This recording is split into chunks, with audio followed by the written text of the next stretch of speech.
Good morning. Welcome to episode 14 of the Hockey Variety Podcast. Thanks for tuning in. I'm actually recording this Saturday morning and I'm planning on posting this on Sunday just because I think Sunday is going to end up being a pretty busy day for me. So, I don't know. I had some time this morning. I thought I'd do it now and then post it Sunday just to space things out a little bit. Thanks for tuning in though. I had a lot of fun doing my episode yesterday. I got a lot of things to talk about in this one, so we'll see how long it goes on. I know I don't normally talk about music on this, but I've been rocking some of my old emo jams from back in the day. I've been listening to the first two albums by The Used, like pretty much every day for like the week. Those albums just absolutely rip. If you're into like that whole era of like rock and alternative music, man, those two albums are just classics. First two albums by The Used, highly recommend. Okay, I've had like various songs by them stuck in my head the last little bit.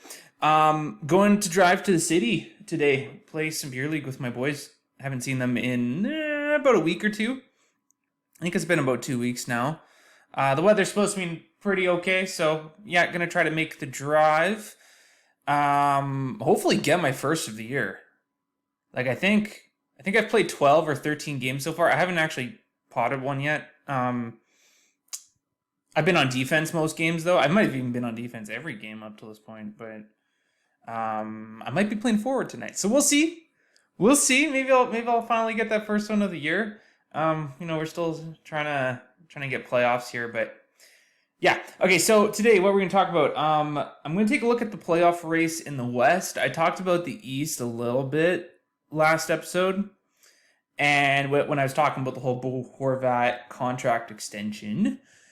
So if you haven't checked out yesterday's episode, check it out. And by yesterday, I mean Friday, because this is getting posted Sunday. We're going to look at the playoff race in the West, because it's pretty close, and I want to take a look at things. I'm going to talk about the Mitchell Miller situation, kind of from the start of it all, and what it's kind of looking like right now. This is a topic I've wanted to talk about on the podcast for a while, but I'm not going to lie, I've been hesitant because it's obviously a very, I don't want to say controversial, because I think most people understand that it's really, really bad what he did. But there's clearly some people that don't fully understand just how bad that whole situation is right now, just from looking at the comment sections of posts and stuff. So anyways, I'll get to that. But yeah, I've been a little bit hesitant talking about that because, I really got to watch what I say when it comes to those kind of things. And obviously I'm extremely against all the just atrocities he committed. It's obviously something I'm still pretty hesitant to talk about. So I'm going to finally get that one out of the way this episode.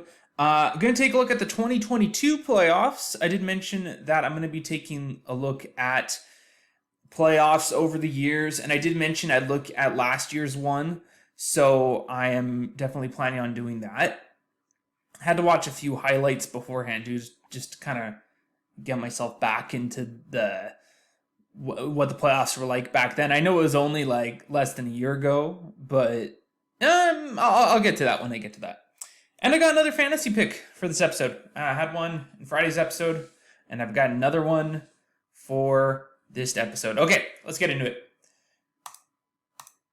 First bit. Okay, we're going to talk about the Western Conference playoff race right now. Having to sip my water. Okay, actually it's coffee. Okay, so we got the Central, we got the Pacific, and then we got the wild card race. I cut it off at Nashville because St. Louis is done. And if the Tarasenko trade the other day didn't make it clear that they're done, they're done. Trust me. So I'd say Nashville is kind of like the last team that's in the race still. But you can see they do have a little bit of ground to make up still. So they've got 2 games in hand on Minnesota, who they're chasing right now. But obviously you have to win those 2 games, right? So that definitely changes things. And there's time, but they might be running out of time. They're only 5-5 in their last 10. Yes, they have one of the best goalies in the league, but the goalie can't score your goals for you either as well. So, yeah, just looking at the Central though, the Stars are very, very comfortable. If they don't finish first, they'll finish first or second most likely. They put a couple wins together too. I know they had like 3 straight OT losses. They've just been like racking up the OT losses this season. Winnipeg's looking pretty comfortable too. They got a 7-point cushion on both Colorado and Minnesota, but sorry, my cat's yelling and it's distracting me. But they do have a game in hand, and it's Colorado. I mean, they're 7-2-1 their last 10. They're starting to get healthier. Well, I guess Makar just got hurt, but I don't think Makar is going to be out long. It was just more of like a concussion protocol kind of deal with him. So Colorado, I think they make the playoffs still. If it's not in one of those top spots in the Central, it'll be in the wild card. And with a team like Colorado, it really doesn't matter where you finish as long as you make the playoffs. Then they can go on a run. I think any championship team like that, they just got to get in the next year, and then they've got some pretty good odds to go on a run. The Pacific is very tight right now. So you got Vegas leading the way right now. You can see they've not been good in their last 10, and Jack Eichel hasn't looked very good either. I swear if cats could have things their way, they would have every door in the house open all the time. So yeah, thankfully my fiance's home. She can kind of look after the kitten a bit here, but yeah, not appreciating having the door open. Anyways, or the door closed rather. Okay. Yeah, Colorado, I think they get in. I think those top 3 teams in the Central, they get in. The order will likely change, but we'll see. As for the Pacific, it's pretty close right now. So Vegas, again, they've got the lead. I think the whole kitten thing threw me off there, but I don't know how safe of a lead it is. Edmonton and Seattle both have a game in hand on Vegas. Edmonton's heating up. You can see in their last 10 there, they haven't lost in regulation. So getting Evander Kane back has definitely been a big boost for their team. Seattle not looking too great. They're having a tough time on their current road trip. They've lost 3 in a row at this point. And this is surprising because this is a team that was fantastic on the road up until this most recent road trip. And it looks like they can't. They're having a tough time getting the ball rolling after the All-Star break. Maybe it's because they didn't have an All-Star. NHL. Okay, anyways, I'll stop talking about that. And then you also have the LA Kings who are still in it as well. They are also tied with those other 2 teams. Granted, they have one more game played than those other 2, but they're all tied with 63 points. Now, here's the catch. You have Calgary.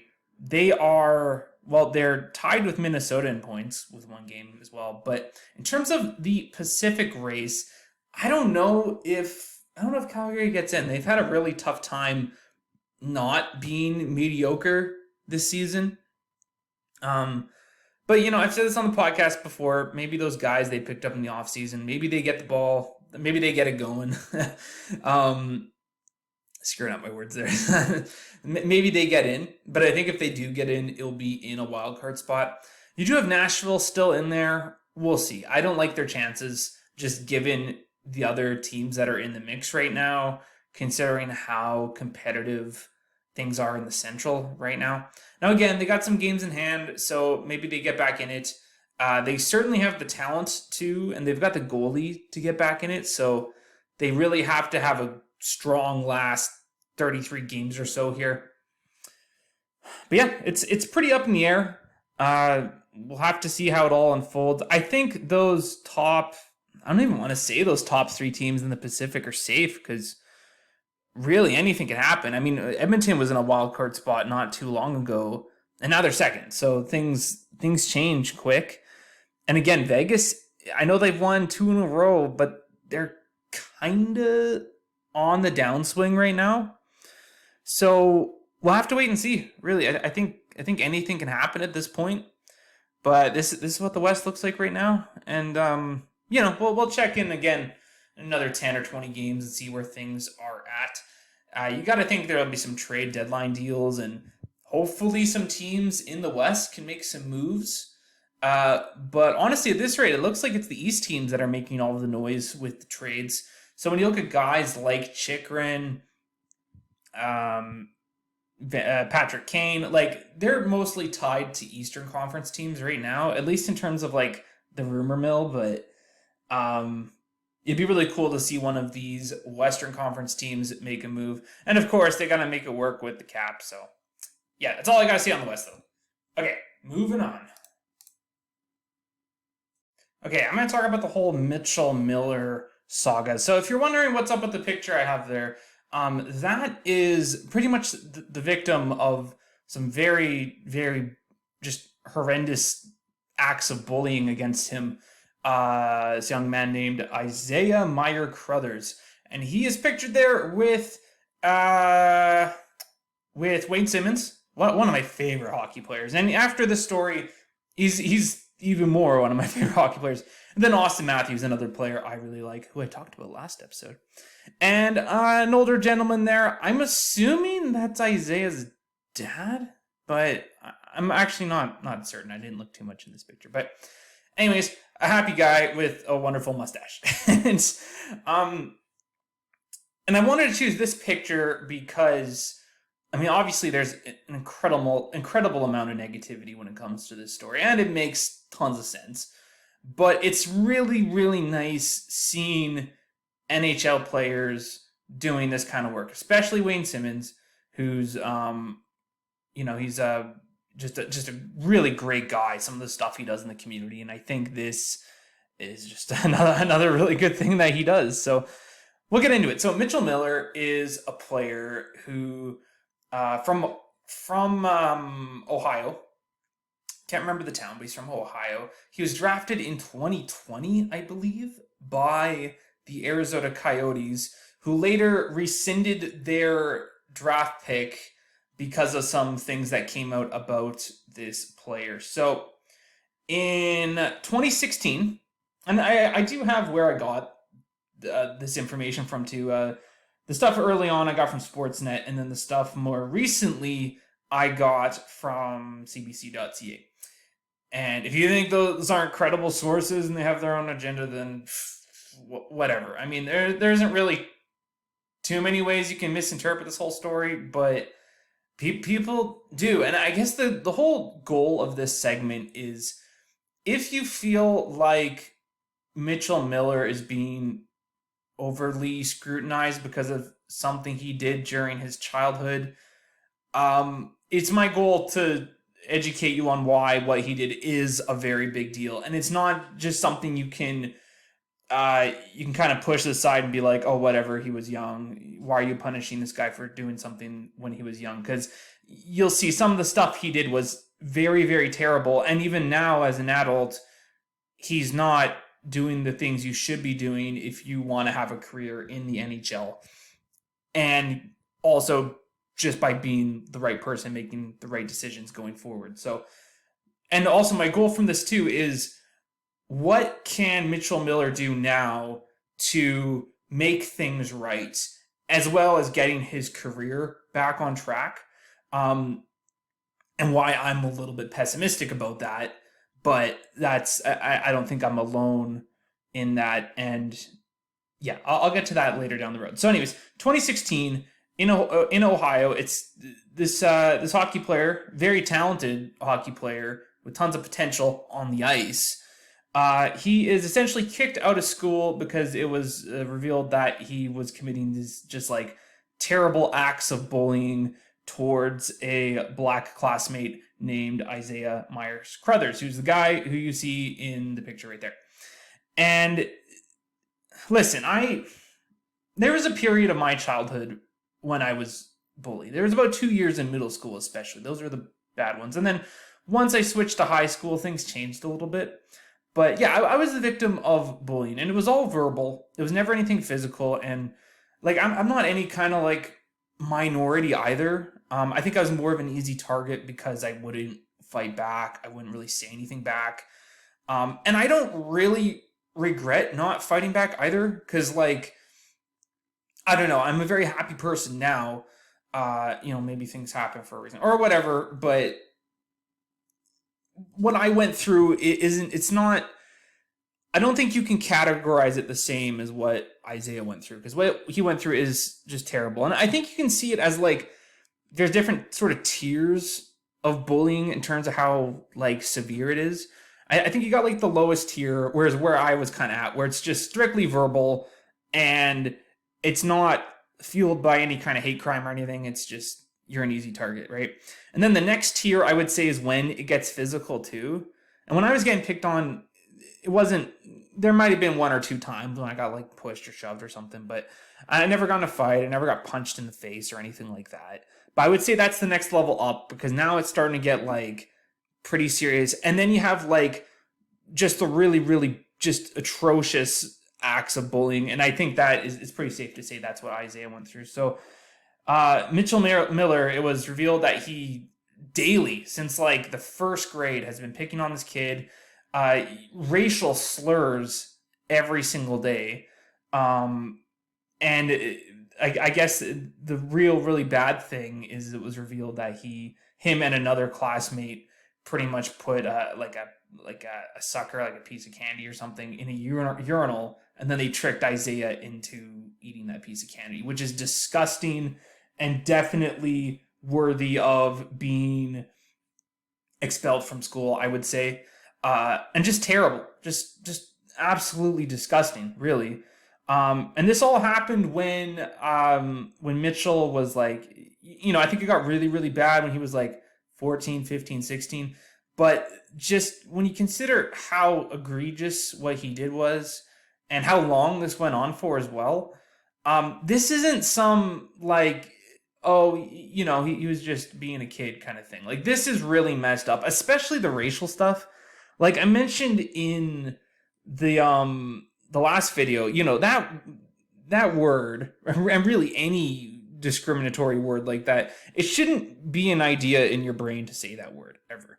And just considering how frequent Mitchell Miller would pick on this black classmate of his because of the color of skin, you got to think this is stuff at home is probably not great either. Like maybe he's hearing these words at home. And I don't want to pass too much judgment on the parents because I just don't know. But it doesn't look good, really. I mean, he clearly wasn't taught it's not okay to say that. And just the fact this is happening in like the 2010s is even more shocking, I mean, I spent my high school years in like the mid to late 2000s there, and like I never heard of any kind of racial discrimination in my high school or even my middle school. But then again, I grew up in Canada. That might play a part, but even in the States, that seems really, really, really messed up, especially considering when this was happening. Though those kind of words, it's never good in any kind of decade ever, but especially just considering how much awareness there is to this kind of thing, the fact that this is going on is truly, truly disgusting. And you fast forward to the 2020s here, and Mitchell Miller, he gets signed. Not signed, sorry. He gets drafted by the Arizona Coyotes. Then the stuff comes out, he gets rescinded, and teams are still giving him a chance. And like he claims he's been trying to better himself and contribute to the community, making things better for hockey players of color, working with people who suffer from disabilities. Because I believe Isaiah also has a learning disability as well. He's also adopted as well, and that was part of that was one thing the bullies kind of used against him as well, which is just so messed up. But here's the thing, like, he claims to be making this difference in the community, but I had a really tough time finding any information about him doing that. And even Isaiah's mother came out and said, like, hey, you haven't done anything. Like, you're saying you've done stuff, but you haven't done stuff. And, like, if a player who's this high profile right now, if I can't find information about him giving back to his community, it's probably a good chance he didn't do much or anything, really. And he has apologized like by text, I think, to Isaiah, but the whole apology process on Mitchell's part doesn't sound very sincere. It doesn't sound like he tried really hard. And it doesn't sound like he really understands just how messed up the things he did were. Like it really doesn't feel sincere at all. And it really makes me wonder about, what kind of person Mitchell is. Like, is this the kind of person you want in the NHL? I definitely don't think so, And I don't think all hope is lost for Mitchell Miller, but he needs to seriously make an act at really making things right. He should be spending more he should be spending as much time giving back to, or giving, I shouldn't say giving back to the community, because he should be spending as much time making things right off the ice as he spends on the ice, which it doesn't look like it's happening. It's absolutely crazy that the Tri-City Storm gave him a chance after all of this stuff. I think that's totally messed up, especially in like a junior league. Like, do you seriously care that much about winning that you're going to give this guy a chance who's not made things right at all? Terrible. Honestly, just terrible. And then, like, again, the Coyotes drafting him. I don't know if they knew what they knew now, but the more recent stuff that happened in November, which I'm sure everybody's heard about, is that the Boston Bruins signed Mitchell Miller because he was available as a free agent. And just strictly speaking on the ice, just completely like independent of all of the offsite stuff, Mitchell Miller is a very, very good offensive defenseman. And enough to the point where it looks like an NHL team, the Boston Bruins, wanted to give him a chance, which is a terrible move because from a PR standpoint, it is like, I don't know what was going on in the Boston Bruins' mind when they made that, because it's like, first of all, at that point in the season, and still now, the Boston Bruins look great. Like, why would you risk this? And also, like, these people and like, the higher ups who make these kind of decisions, like, did it not cross their mind that this is a really, really, really bad look? And then you look at the public backlash, which is very, very justified considering Mitchell Miller has not done enough to make things right. And then the Boston Bruins are like, oh yeah, just kidding, we're going to back out of this. And it's just like, was that not common sense? Really? Like, there's so many guys looking for NHL jobs, guys in the A, kids in junior, prospects maybe you could give a chance. Not to mention all of the players over in Europe where if you offered them a contract in the NHL, they might be down. Like, are you really going to pass over all those guys for this kid that makes your team look really, really bad? And it didn't work out anyways. Yeah. So yeah, giant L by the Boston Bruins, but their on-ice success has kind of, I don't know, I'm sure there's people that haven't forgotten. I certainly haven't forgotten, but I think the success the Bruins are having on the ice now are kind of taking away from all of this that went down.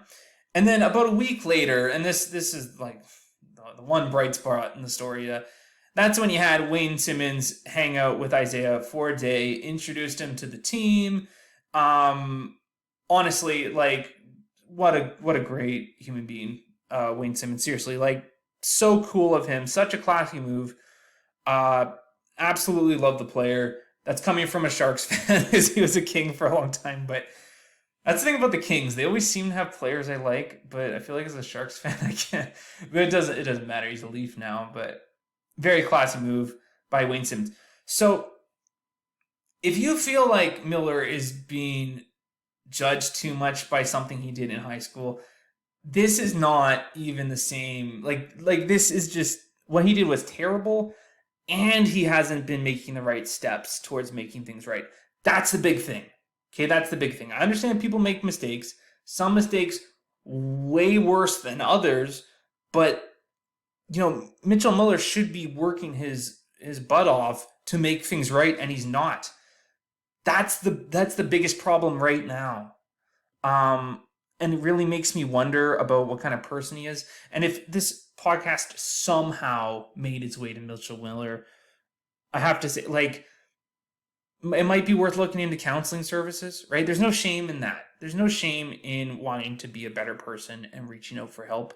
Because if you're thinking this way, if you're thinking it's okay to say these words, and you're thinking it's okay to not fully just make amends and try to make things right, you might need some guidance. You might need some help getting there. And there's no shame in seeking counseling at all. But and I'm sure Isaiah has gone through a ton of that, just given what he's gone through. And I mean no ill will on Mitchell Miller. I want him to just like I said in the Evander Kane video too. I want him to work towards being a better person because everyone should be striving for that. But right now, I don't have the confidence that's going to happen. I don't think this kid's going to have an NHL career just simply based on I don't think he's put in the effort to make things right. If he does, if he seriously puts a lot of time and effort into making things right, into contributing to the community, providing opportunity for not just Black hockey players, but people of color, those with learning disabilities, if he makes a serious effort at making things right, and considering how talented he is on the ice, maybe, who knows, right? But I don't have any reason to believe right now that that's going to happen. So, anyways, I think I covered that pretty well. It will be interesting to see where the story goes from here, obviously. And if anything new comes out, I will be sure to mention it on the podcast. Because it is an interesting story. It's quite a tragic story. And, I gotta shout out Wayne Simmons too. I think it's great when players do these kind of things. There are a lot of good people in the NHL. There are a lot of good NHL players who do really good work off the ice, and that's why we see recognition like the King Clancy Trophy, like the Mark Messier Leadership Award. It's really recognized players who do this, and I think social media even brings to light more acts of kindness from NHL players, like we saw with Wayne Simmons, and it's also cool seeing a lot of the superstars doing stuff like this too. So, huge respect for the NHL players that do that kind of stuff. All the best to Isaiah. I really hope Mitchell Miller makes these acts to make things right. I hope he strives to be a better person. And I'm going to move on, okay? Because I think I've covered that pretty well. So, the 2022 NHL playoffs. These are the playoffs that took place in April, May, June. And this is one for the ages, I thought. You can already see right off the bat there. In the first round, we had how many game sevens? 5? Just crazy. Just absolutely crazy. We had 5 game sevens, multiple of those, or at least 2. Let me see here. How many of these went to overtime? I don't think Carolina and Boston did. The Rangers and Pittsburgh went to overtime. Dallas and Calgary did, and I think Edmonton, LA did. Let me look that up really quick. Okay, no, Game 7 was a 2-0 win for Edmonton. So, anyways, just as a bit of context, I actually missed quite a bit of these playoffs, and the reason why is when the playoffs started, me and my fiance were moving. We moved towns and moved an hour away, and we didn't have internet for about 5 or 6 weeks. It was complicated. We moved to a house. We didn't like the house, so we moved. We actually got lucky, and we were able to find a different rental. And because of that, it kind of prolonged setting up internet because there was a wait list here to get internet set up. So I did have data on my phone, but I could only really listen to games, which is kind of unfortunate. There was a few weekend games I could watch at the office, but because I go in the office and watch games and also do work at the same time. But yeah, so these first 2 rounds, I listened to a lot of these games. I didn't actually get to watch too much of it, and I listened because it used less data. So there you go. And then eventually, For the Stanley Cup Finals, for sure, I had internet. I caught, I think, every game in the Cup Finals, but yeah, I didn't get to see too much, but I was following pretty closely as much as I can through the radio. And one series I listened to quite a bit on the radio on my phone was Florida and Washington. This was a big deal because Florida, they just won the President's Trophy. They're the number one seed in the league, I guess. They will always have home ice advantage as long as they're in the playoffs. That's what happens if you win the President's Trophy. And that was a great series. I thought it was going to go 7, but Florida, they pulled it off. I think Washington put up a really good fight. I do. I know it's kind of a narrative that they can't get out of the first round since they won that cup, but they put up a pretty good fight. I was on my heels at points. I was definitely rooting for Florida. Florida was actually my cup pick in my bracket.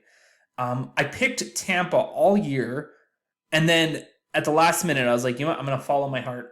I think Florida's going to pull it off. And that obviously didn't work out because they didn't win a playoff game after that first round series. So, yeah, that was a big deal, though, because Florida had not won a playoff series since 1996 when they went to the Stanley Cup Finals only to get swept by the Colorado Avalanche, who were an absolute powerhouse that year. So, Patrick Waugh, Joe Sakic, Forsberg, a bunch of other guys too. It was kind of expected, but yeah. Anyways, Florida, they won a series and they got swept by Tampa in the next round. So I'll get to that later. Toronto and Tampa Bay. So out of every first round loss Toronto has gone through in the last 6, we'll include that Boston. We'll say 10 years. I think this was Toronto's best chance. Because they looked pretty good in this series. This series was tight, like start to finish. This was a war. Arguably the best series of the first round. I did listen to quite a bit of this one on the radio too. And, of course I'm rooting for Toronto. I want to see Toronto be successful. But in Game 7 in Toronto, they got Vasilevski'd. Andrei Vasilevskiy is so good in those big games, and that's why Tampa has 2 Stanley Cup rings. That's why, that core has 2 Stanley Cups. I know they've got 3, but that's why Vasilevskiy has a Conn Smythe Trophy. He is one of the most clutch players in the league when it comes to closing things out. He's arguably the most clutch player in the league, player, goalie, whatever. He is a guy you want on your team in the big games. And he proved it in the series. It's not like Toronto played bad. They're probably a bit inside their heads there in Game 7, but Vasilevskiy, man, he was lights out. He was lights out this whole series. What a player. Okay, so Carolina, Boston. This one went to 7 as well. These two teams, they got a rivalry going. Again, I really hope we see these two teams in the Eastern Conference Finals this year. I think we will, but we'll see. If I were making my bracket today, that is definitely how things would go.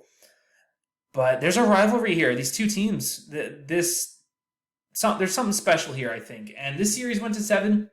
Carolina pulled it off. An absolute wagon. Just great team. I don't think Anderson played, actually. I think this was Ranta, and I think Kochetkov got in quite a few games. So, and you'll see in the next series why having a good number 3 can be important in the playoffs. We saw when we looked at the 2020 bubble playoffs that Colorado went to their third goalie, Michael Hutchinson, and that was kind of probably the difference maker. Whereas with Carolina and Boston, you have Kochetkov in net, and he played great. He looked fantastic. And then when Ranta came back, he looked great too. So there you go. I think what stopped Carolina from having success during these playoffs was they weren't getting goals from their top guys. And I think they're motivated this year. So we'll see. Okay. Rangers, Pittsburgh. This was a very interesting series. Obviously, Shesterkin was a big part of all of this. Pittsburgh was down to their number 3. And I think for the last game, maybe the last 2 games, they put Jari back in. Jari, I keep saying Jari. They put Tristan Jari back in net after coming back from injury. And they couldn't get it done. That's it. Game 7 went to overtime. It went right down to the wire. There was nothing better in hockey than Game 7 overtime. And we haven't seen it in the Stanley Cup Finals for a very long time. And, I was thinking, like, maybe I'll do an episode where I talk about my hockey bucket list, like what I want to see from the NHL in my lifetime. And one of those things is Game 7 Stanley Cup Finals overtime. Absolutely. Like, one goal decides who wins the biggest trophy in hockey. Like, that would be nuts. Nuts. And the closest we've seen to that in recent years, Boston, St. Louis, just because it was Game 7 Stanley Cup Finals, which in itself is very, very awesome to see. But if that could go to overtime too, as long as it's not one of my teams in that, because I would be just so nervous.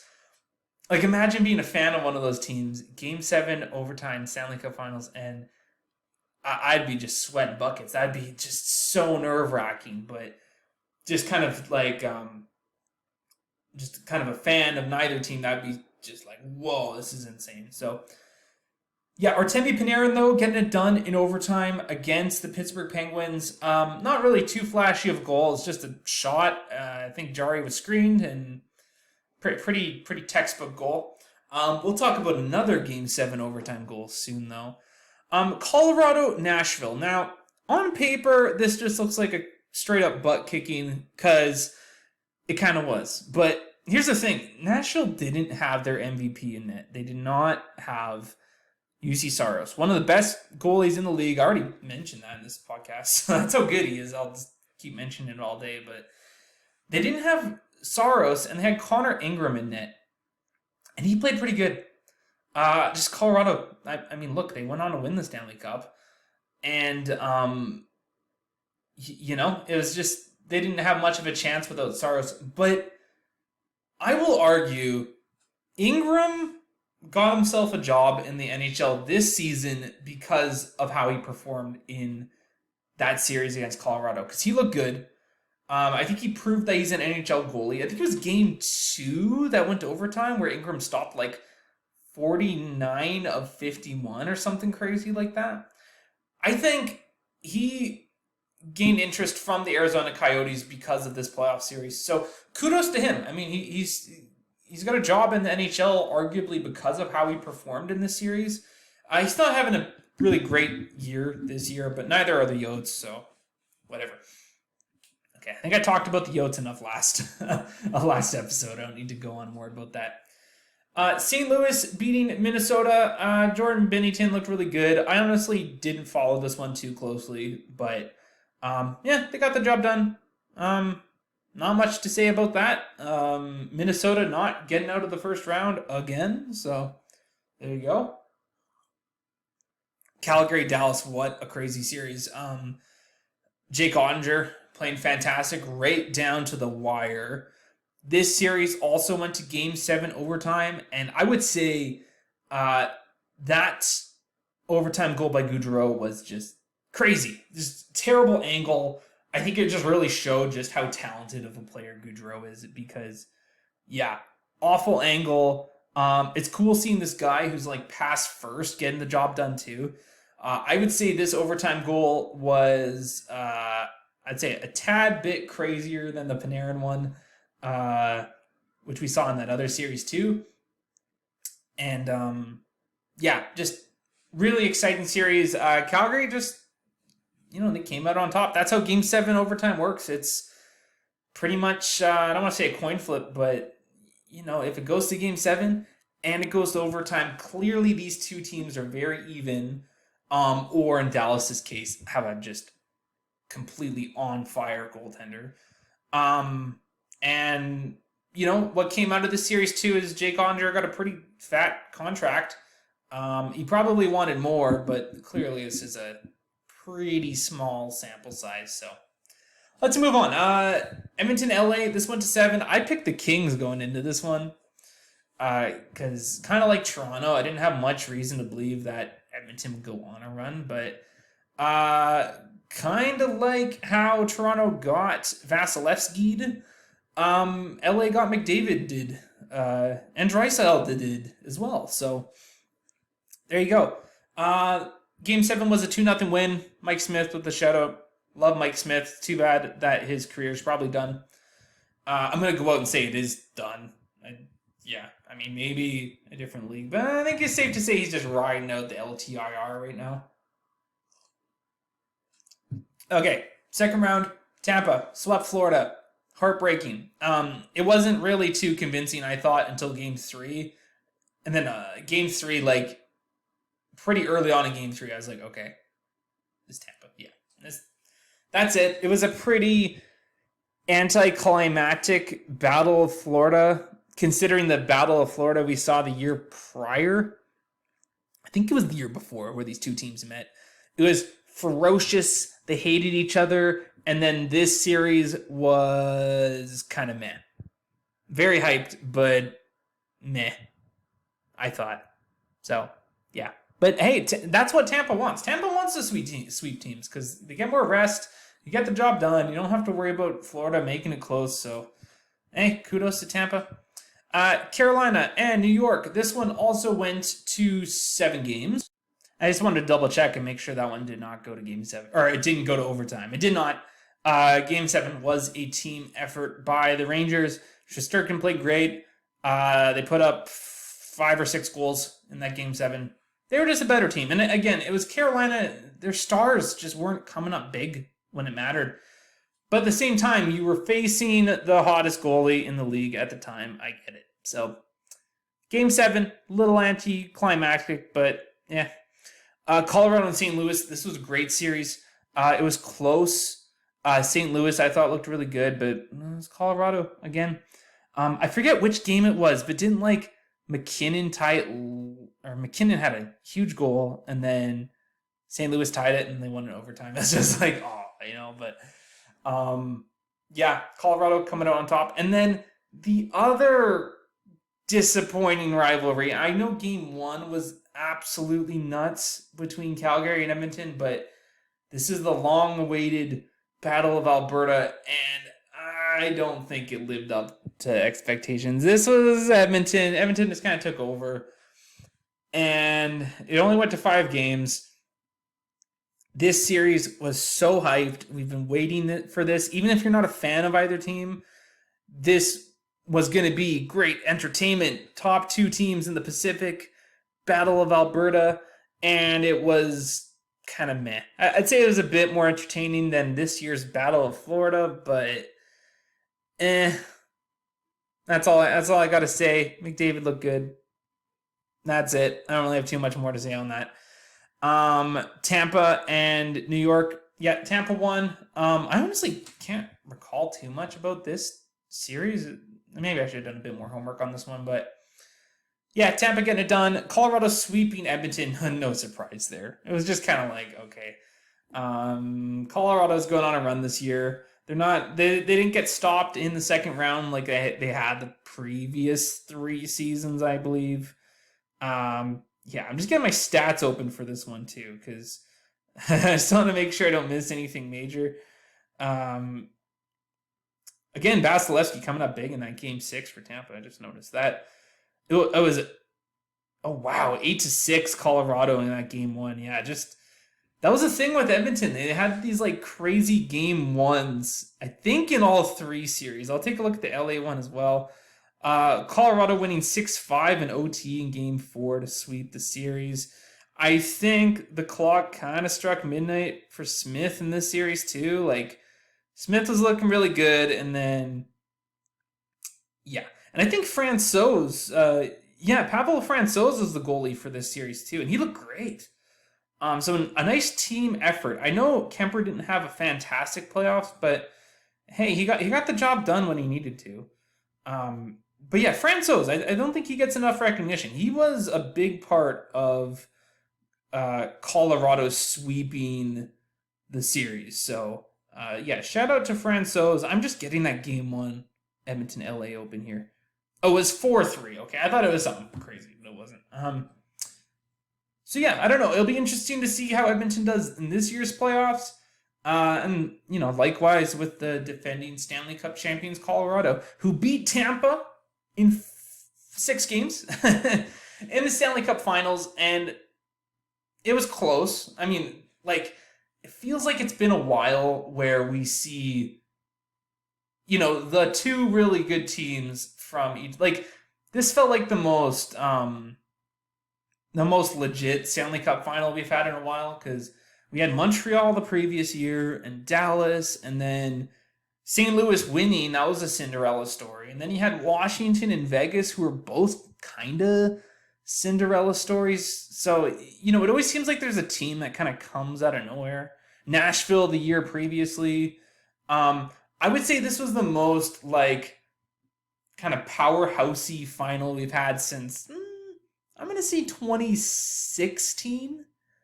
I don't think anyone really picked San Jose to go that far that year, but they certainly weren't a bad team. So yeah, this was definitely a very hyped up Stanley Cup Finals, and for good reason. It was great hockey the whole way through. It did look like around Game 5, or even Game 4, like I think it was 3-1 after 4 games, and it looked like Colorado had it. And then, Tampa comes out. I think they won Game 5, and then Colorado getting it done in Tampa. Was it in Tampa? It might have been in Colorado. Here, let me look that up. I'm pretty sure, actually, they won in Tampa. Yeah, I really should have done my homework. This is what happens. I missed a lot of these playoffs because we did not have internet. Oh, 7-0 win for Colorado. I forgot about that. 2-1 Colorado. That one was in Tampa. Yeah. Okay, so there you go. And Kemper having a really good game that game too. So, he only one got past him on 23 shots. So, yeah, I don't think Kemper saw a whole lot of rubber either as a whole. But that's what you got to do if you want to win championships. You got to play good defensively and offensively. And, Cale Makar winning the Conn Smythe this year, he was great defensively as well.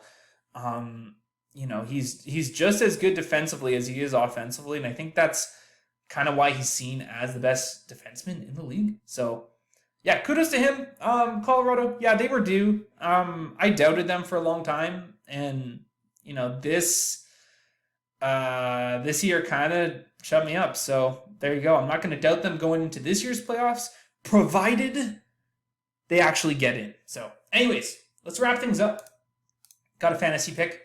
So looking at next week, Minnesota has 4 games. And when I pick these fantasy picks, I take a look at which teams don't play on that very busy Saturday. Saturdays are always busy, and I try to pick players early on that have like 4 games in a week, maybe 3, but I try to get 4.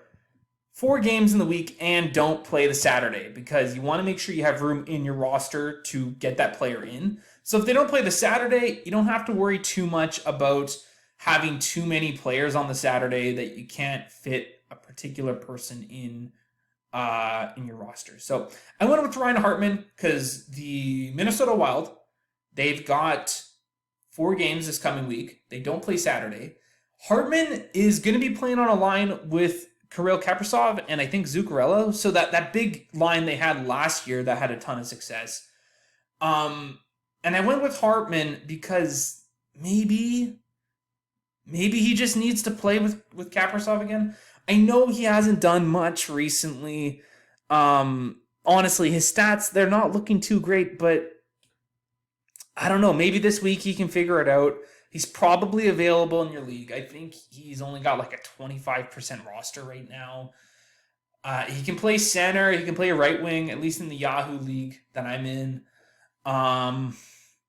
He might get you some hits. He might get you some pims. You never know. I think it's worth rolling the dice with Hartman this week, but we'll have to wait and see, really. I mean, Minnesota, they need to be fighting for the playoffs at this point. They need that drive, and maybe Hartman will be the guy. Maybe. He's playing with one of the best players in the league. I don't know. I'd roll the dice on Ryan Hartman. And again, just schedule-wise, he's not a bad guy to pick up early in the week.